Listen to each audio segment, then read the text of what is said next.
This is Jeff Breedlove in conversation with Eric Jennings, the leader of Black Lion Reggaet, which I always say is the best band in the land, the sound that will astound. You know, Eric, thank you so much for joining us today. Introduce yourself and the band to us. Yeah, my name is Eric J. and I'm Eric Jennings, and I'm a person in long-term recovery. And I have a band called Black Lion Reggaet. And basically, what we do is we take current to classic hits and we do them in authentic one-drop reggae style. Imagine Bob Marley and the Wailers doing "Turn the Page" by Bob Seger. There you go. Now, this is a national podcast, so folks all over the country don't even know, but for the past 3 years in Georgia, we've done a bus tour around the state. It's been branded two different ways, but still, it's just a bus tour around the state during National Recovery Month. And you have honored the bus tour all 3 years with having Black Lion Reggae be the band on the bus. And so you've been all over Georgia on this pretty cool bus tour. And of course, Black Lion Reggae does gigs all over the place all the time beyond recovery itself. But you as a person in long-term recovery, a leader in recovery, you bring an important aspect to the recovery community, which is art and specifically music into the recovery space. And that's why we wanted to talk to you today about the role that art and music play, in recovery from your perspective. And my first question is, I have a lot of questions for you, but my first question is, when you're at an event and it's a recovery event where a lot of the audience, one way or the other, has been impacted by addiction. Maybe they're still in active addiction, early recovery, long-term recovery. Maybe they're a family member and somebody has been impacted by addiction. You know where you are, and you know that part of the program is going to be some people talking and kind of yada yada yada, as Seinfeld would say. But then you're going to play, and you see what happens. Tell us about, from your vantage point, as the lead singer and head of the band, what do you see the value of music in the recovery space at an event being? Well, for me, a couple of things. Number one, letting people know that we have fun in recovery, whatever that looks like. In my case, music, but you can follow your dreams. You can, if there's a hidden writer in you, or if there's a hidden musician in you, or painter, or once again, one of the many gifts that we get in recovery is we get to discover, some things that could have been possibly taken away, or sidetracked when we were living the other life. And the second thing for me is to being of service. And, I got to tell you, this last year that we were together, because I get so focused on, I see 360, making sure the guys are okay, making sure the sound is okay. There are a lot of moving parts, so my antennas are up.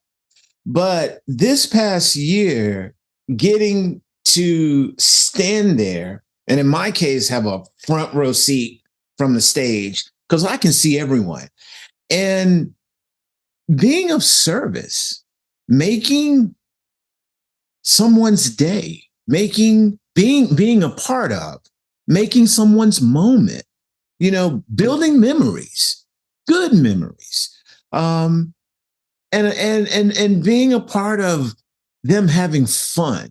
Because you mentioned newcomers. Yes, there are some people who were there, and this is their first impression of how we get to live this process, this new life. Yeah, we got to do this and we got to do that, but we get to have fun. We get to cut up, we get to dance, we get to play, And so those are the two main things that come to mind. And, for me, and we could joke about this for a long time, but this is only a 30-minute episode.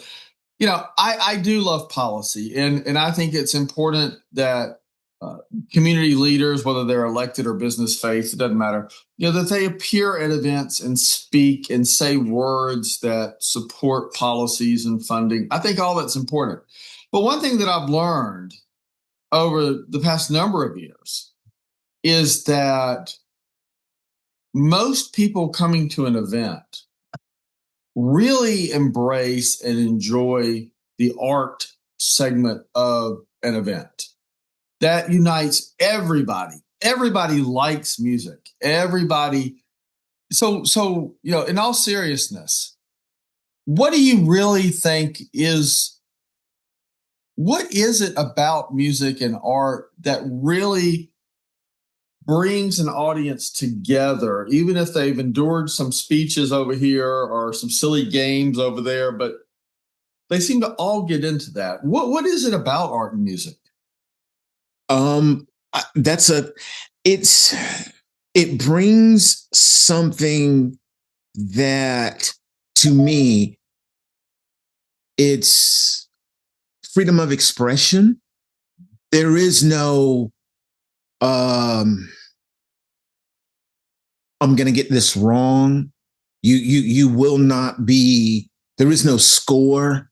There is no form of measurement, because in life we deal with a lot of, the majority of the situations that we deal with in life. The term checks and balances comes to mind. You fit the square peg into the square hole. But with music, freedom. One of the main reason or how art affects me. My wife and I, we were in London last March, and we were at Westminster Abbey, and just looking at all the time and that these artists, they did this stuff by hand, and it's still standing today. Art, songs, as far as I create, I can't hand you a song. It's something intangible, but yet we can feel it.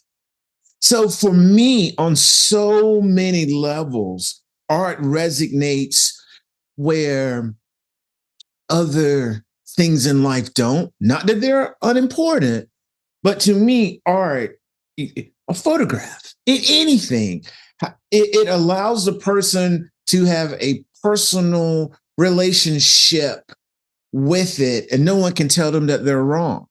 I took Beth to see Hadestown Broadway play the other night at the Fox. And what I love about it is, after the play, we hang out and we go, well, what did you get out of it? And even though we saw the same play, wow, yeah, side by side, she said, well, Act 2, Scene 1, that stuck out for me. And I'm like, interesting. So that's what I love about art.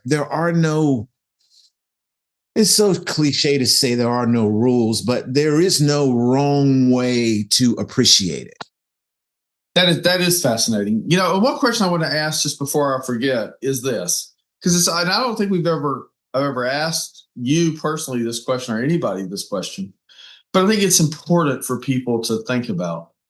So you don't just play recovery events 1 month a year. I mean, y'all go and play in bars and restaurants and at functions where there's alcohol and maybe sometimes other things that shouldn't be there, but certainly alcohol is a legal product and all that. And, there you are performing, and as a person in recovery in a setting where there might be, temptations from substances. Talk to our audience, whether they're a newcomer or in long-term recovery or anywhere in between.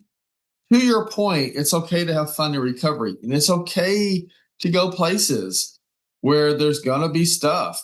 These days are even in concert arenas. I mean, even anywhere. So for folks that want to embrace their love of music in particular and art in general, what's some thoughts of someone who's a leader about how you can go to these venues, big or small, and not have to worry about the product that might be there. You can just enjoy the music and everything else that's there. How do you navigate that? For me, rule number one, get a foundation in your recovery. Whatever that looks like, but get a foundation in your recovery. And where I go, we talk about sponsorship. We talk about having a network. When I was very early in recovery, even before I had decided to venture to do music again, because I didn't do music my first 2 years in recovery. I went to meetings, I planted a foundation, and I started in coffee shops, open mic nights. But while this is on my mind, because you're making me think, I had not a lot of time, and someone dear to me was getting married.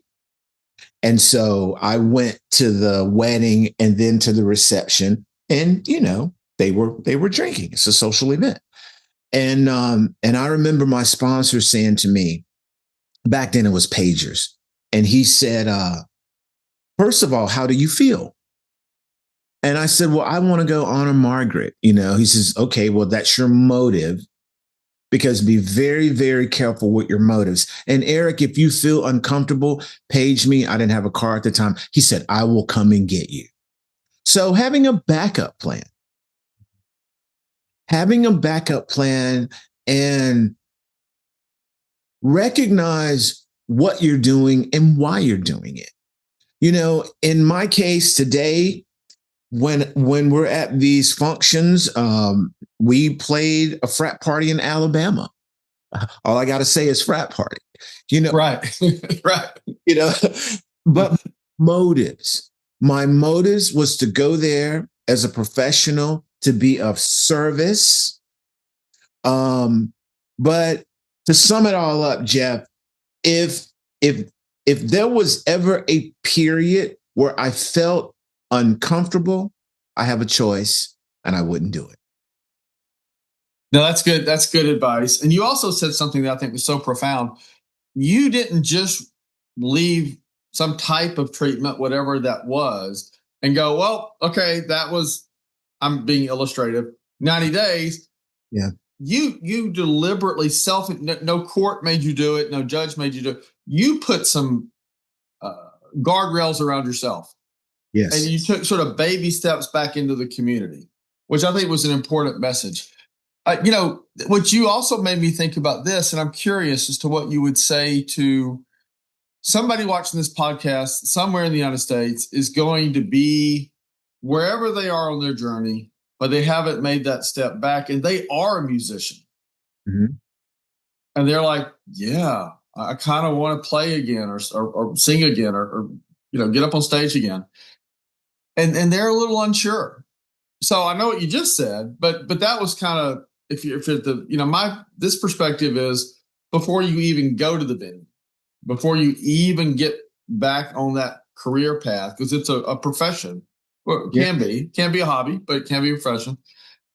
What would be your advice to someone thinking about getting back onto the stage on a regular basis, whether it's as an amateur or professional? What did you work through before you even worried about how you handle being in a space? Physical space, I mean. First and foremost is that I have a disease from which there is no known cure. And having an understanding of that. I have a disease from which there is no known cure, regardless of what I choose or not choose to do for the rest of my life. It is not bound by any outside force. No. Are there things in life that can cause temptation? Absolutely. But it's like I tell my guys about gravity when we talk about recovery. Regardless of how I feel, what I'm going through, what I have, what I don't have, where I'm at spiritually, mentally, physically, emotionally. If the dog runs away or if the dog comes back. Gravity. If I jump off the roof of my house, it will snatch me to the ground. And, I simplify that, as we say, the first step. So I have to, I had to come to my recovery comes first. My recovery comes before my relationship with my queen. My recovery comes before my profession. My recovery comes first, period. Because without that solid foundation, and I'm not cured, I'm just healed. But without that solid foundation and understanding of what it is I suffer from, anything could happen. So when I go, and it's interesting you brought that up because I've read about super, super professional musicians who they had to go back on the road. And things that they would do is they would take a network, they could afford it. They would take a network of people with them, one individual, and they would have micro meetings on the tour bus. They would have micro meetings. They weren't handlers, but this person had to do what he had to do. So he took a network with him. But to me, at the end of the day, if one is willing to not use on a daily basis, nothing will get in their way. So I hope I answered that. I hope I answered. Well, I learned a lot, and I think others will too. I mean, another follow up to that is recovery is real everywhere, and it's real for everybody everywhere. So you can do anything. You can fly a Delta airplane. You can work on hearts in an operating room, and you can get up on a stage and be a professional or amateur musician. You can do it. There's no reason why people in recovery shouldn't be on stage as behind in the cockpit of an airplane. Exactly. Or a police officer carrying a exactly. Yeah. Right. So to me, and I, I am the exception that proves the rule. Anybody can have fun with music, but I'm not a great singer, and I understand that. But I love music, and I love music as much as anybody. And I do think for someone like me that gets to meet somebody like you who is a master at music, you know things about music, that you should know that the rest of us won't know about tuning and the types of instruments and the way to use them and the different variances of sound and all that impressive scientific stuff that makes music really special.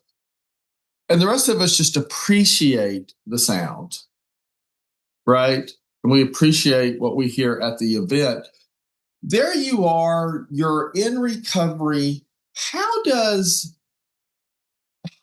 all of the work that you prepare for to even get on stage, all the detail work you have to do, help you pass that time that could otherwise be, dangerous? But now you have something to do. You don't. It's not just you show up on stage and sing. You prepare. I mean, it's a whole thing, and that takes your mind, I presume, to a healthy place. But how does even preparing to sing help you discipline yourself on your recovery protocols? I love what I do. So when it comes to preparation, in my case, like I just got back from DC. A good friend of mine has a punk band, and his guitar player wasn't able to do it. So I was recommended, and I was given a list of 12 songs. And Beth knows them now because she hears me banging on them all day. But I could play guitar and sing from the time I wake up to the time I go to sleep. I love it. So for me, the preparation comes naturally. I lean into it, and it brings me joy. And also, um, I keep it simple as far as preparation. You know, I have a rehearsal regimen. My thing is 45 minutes on, 20 minutes off. You know, 45 minutes on, go walk the dog. 45 minutes on, do something else, and so I keep it balanced during the day. But what is really underneath it for me, the exact nature is that I get excited because I'm about to be of service. I get to be of service. And for a guy who felt for so long was a taker, you know, so I get excited about being of service. And I want to double back real quick and say this once again. Like I said, because of the conversations that we had on this past tour, thank you for bringing to the forefront. Yes, I know that what we do is important. I know that, but you really drove it home because until we had that conversation, to me, we were a part of the big whole. And to me, I said, well, the speakers, the stories, you know, and and and because I'm like, well, maybe we're background music and stuff run through the mind. But thank you for bringing it up front that all of it matters. So, it's true. I mean, we can be nice to each other all day because we like each other, but it's just an objective fact that if you do, like when I used to run political campaigns, we would have professionals. Sometimes we would hire a firm, and we would ask people leaving an event, like, what did you like about and look, it sounds silly, but people like food and they like music or entertainment. They do. They know their front brain is going there for policy and speak, and they want, whether it's a politician, a business, a faith leader, they want the stuff they believe in to be validated, but they're there. And what keeps people coming back for more is food and music. And so it's not a joke to say that it is an extremely professional part of a successful event, a successful movement, and this is a cause, this is a movement. I mean, people are dying from our disease, 18 to 45, more than anything else. And the role that you and other musicians and other artists play in this is a huge, huge deal. We have time for probably one more question. And this one may be the hardest one that at least I think I'm going to ask you. okay. And I hope it resonates with you. Somewhere out there watching this will be a musician. And they're in active addiction. They're kind of thinking about recovery and stopping. Maybe their friends and family are pushing them to do so, whatever. But they're not ready. And a reason that they're not ready is because they just don't believe that in recovery as a musician, that they can feel the music, create the music, enjoy the culture of music without drugs and alcohol. And they'll be like, what's the point? I mean, I'd rather go out tragically, some of our brothers and sisters who were very talented, die early, die young. That's kind of a cultural reality. And what would you say, whether they're young or old, to a musician who's like, I just can't do this without drugs and alcohol. It won't be music. You and your recovery are the exception, not the rule. How do you convince somebody that recovery is real and they can still thrive in music and art? That is a great question. From my experience, um, I understand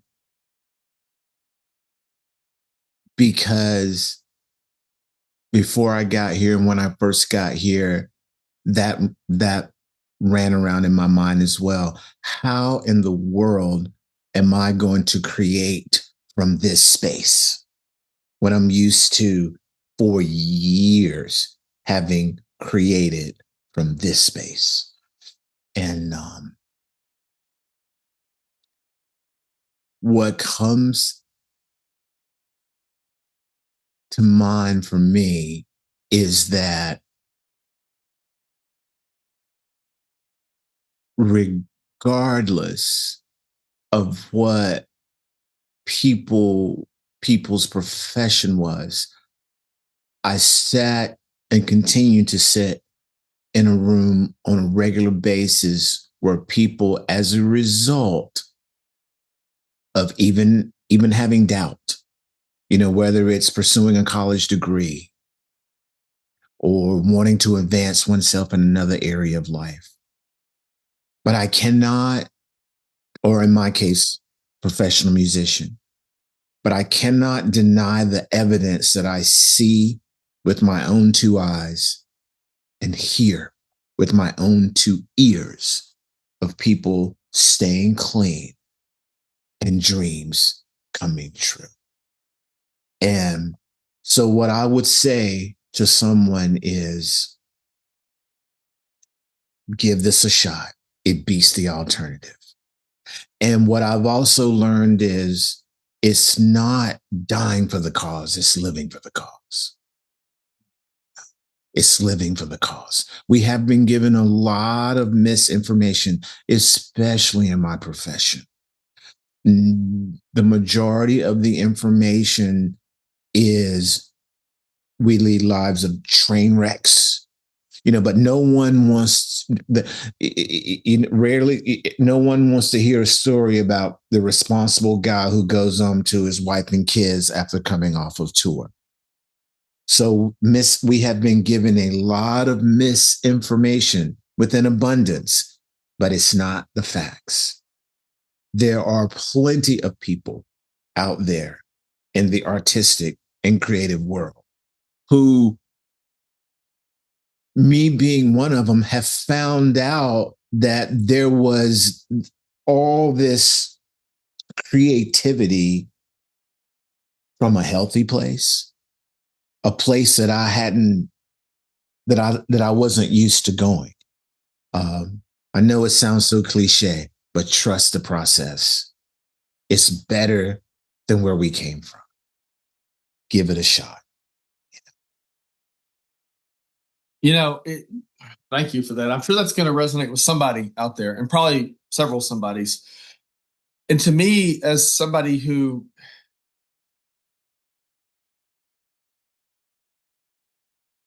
in 2025 and 6, I get a lot of music through my smartphone, right? And whatever apps there are, whatever, that's not the point. And then I get little devices so I can hear the music louder when I'm, there. It's just such a big part of my day. And, I would say, I'm going to answer my own question in this case. What a tragedy it is for the famous musicians that we've heard of. And by the way, the ones that weren't as famous that we haven't heard of, that their music still lives on, but we lost our brother and sister too early. And you don't have to die for your music to resonate. We want you here. The person is more important than the music, no matter how beautiful the music is.